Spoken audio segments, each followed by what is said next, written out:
محترم جناب محمد اطال مصطفیٰ صاحب ناروے، السلام علیکم۔ ہم ممنون ہیں کہ آپ نے ہماری ویب سائٹ اہل سنت .net پر آپ نے یاد فرمایا۔ آپ کا تعلق ناروے سے ہے اور آپ نے بڑی خوشی کا اظہار کیا ہماری ویب سائٹ ملاحظہ فرما کر۔ آپ کے خراج تحسین پیش کرنے کا بہت بہت شکریہ۔ امید ہے کہ آپ اپنے تمام احباب کے ساتھ خیریت کے ہوں گے۔ آپ نے بڑے اہم اور چند طویل سوالات کی، میں آپ کے سوالات کو پڑھتا ہوں اور اس کے بعد ان کے جوابات بھی عرض کرتا ہوں۔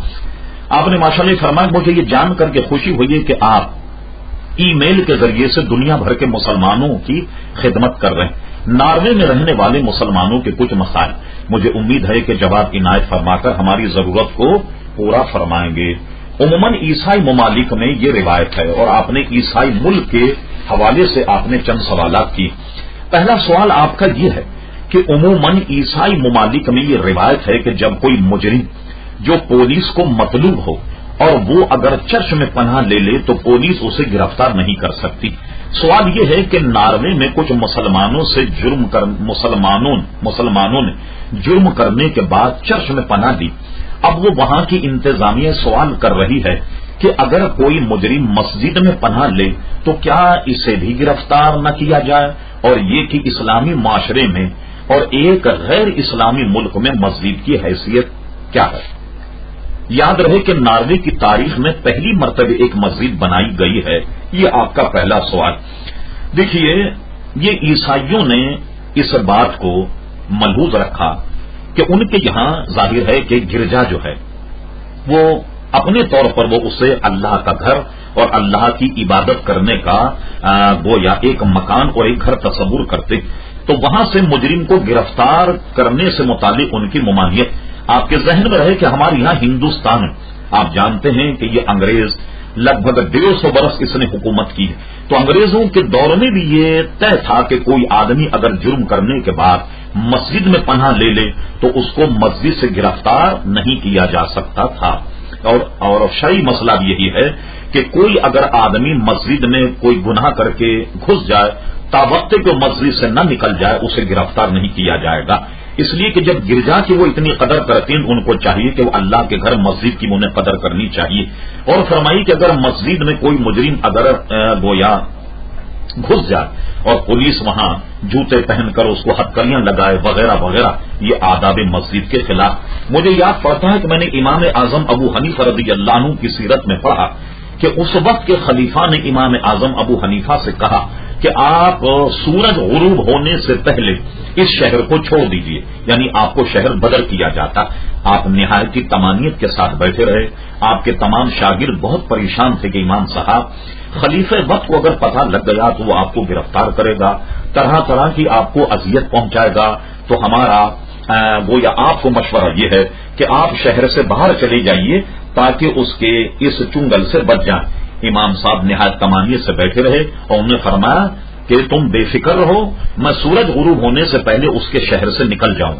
اور جیسے سورج غروب ہونے والا تھا، امام اعظم ابو حنیفہ مسجد میں جا کر کے بیٹھ گئے اور یہ اطلاع کر دی کہ میں تیری حکومت سے بالکل باہر ہو گیا ہوں۔ تو اس کا مطلب یہ ہوا کہ امام اعظم ابو حنیفہ نے اپنے آپ کو مسجد میں لے جا کر خلیفہ وقت سے برات ظاہر کر دی۔